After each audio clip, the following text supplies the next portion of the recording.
Welcome to Johns Island Park. Grab a Bible, check out Isaiah 25, and let's play around together.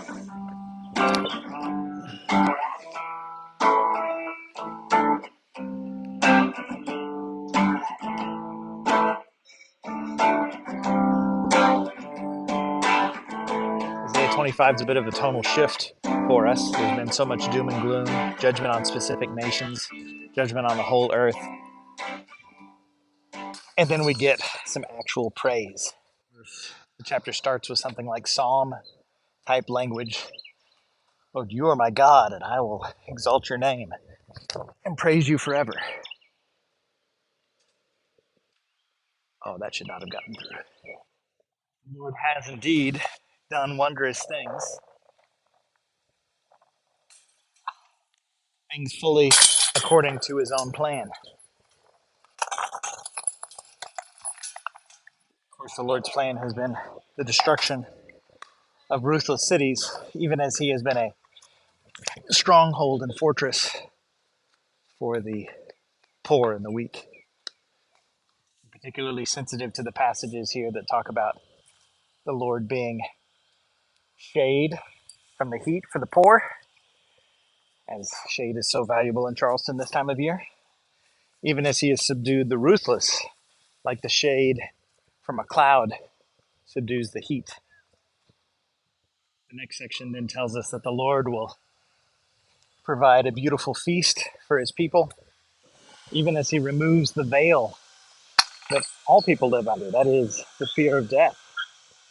Verse 8 is truly glorious, as he promises that the Lord will swallow up death, he'll wipe away every tear, he'll remove every reproach.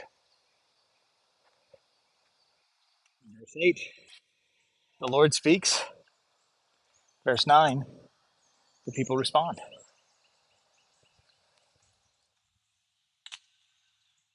And that day the people will say, this is our God, we've waited for him to save us, and he has. No, it's safe.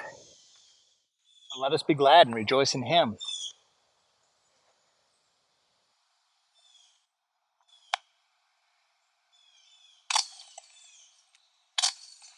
The chapter ends with a reminder that the way, in this case at least, that the Lord brings salvation to his people is by bringing Moab low, spreading out his hands against them. So where is Jesus in this passage?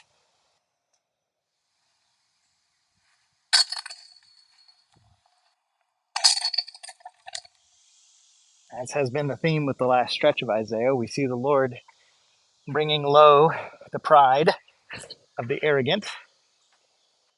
Too much Heiser. Of course, the real place we see Jesus is in verse 8, where he is destroying the power of death, wiping away every tear, restoring the fortunes of his people. 1 Corinthians 15 tells us, oh, death, where's your sting? Death has been swallowed up in Christ's victory. This goes to show that the Lord does, in fact, keep his plans and promises, as stated in verse 1, that he has brought this deliverance about.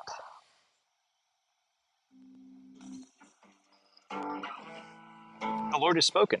And in these last days, the Lord has spoken through his Son.